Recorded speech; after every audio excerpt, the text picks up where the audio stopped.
Next thing I wanted to touch on, friend of the show, Titus O'Neil, strong showing in the singles competition against Sheamus. It kind of makes me wonder if he's getting ripe for the push. I think so, and I've said for a while, and I've thought for a while, I can't do the bark thing like he can, the whistle when he comes out. I think the fans like that, and when we went to Raw, a lot of them were doing that when he came out, and I have nothing against Darren Young. I just think Titus O'Neil's a little bit better, and I think Titus needs to become a singles competitor, and I think he could get a push. I think he could do pretty good.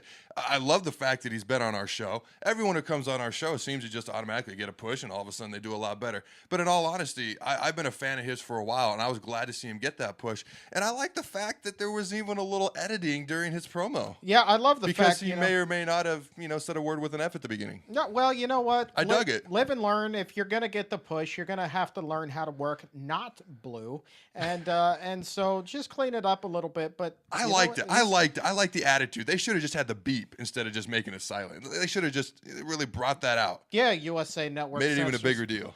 Triple H. This is kind of how the show ended. Mysterious head injury. Is it a concussion? Jerry Lawler threw out, was it a stroke? Was it dehydration? I just seem to parallel the whole NFL storyline thing with the whole head.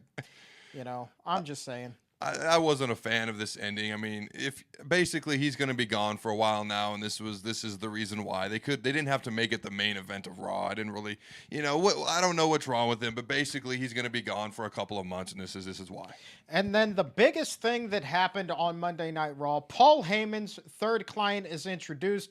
We had speculated, was it Batista? Was it going to be Randy Orton? Who was it going to be? As it turns out, it was somebody that was on no one's radar, somebody that's just been waiting in the wings forever and a day, and we get the debut of one, Kurt Axel.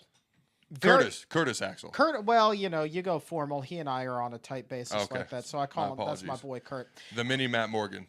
Son as of I call him. Son of Mr. Perfect, Kurt Hennig, longtime WWE wrestler, and the grandson of Larry the Accent, and both Pro Wrestling Hall of Famers. So this guy has a great pedigree.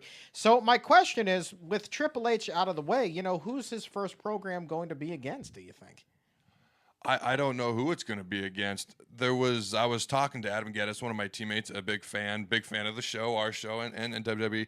And his idea was that the three Paul Heyman guys would actually team up and counter the Shield. That's interesting. What are your thoughts on that? So you get Brock Lesnar, you get CM Punk, and now Kurt Axel to go up against the Shield. That's Kurt. I told you we're tight like that. It's Curtis. Kurt. Anyways, that's my boy Kurt. I think that could happen. I don't think it's a plausible scenario. I think down the road. Certainly not going to happen right now. My problem with that is CM Punk is gone, probably till SummerSlam, and Brock is not going to be here consistently enough for that to happen. So as a singles competitor, who do you think he'll face one-on-one with his first rivalry?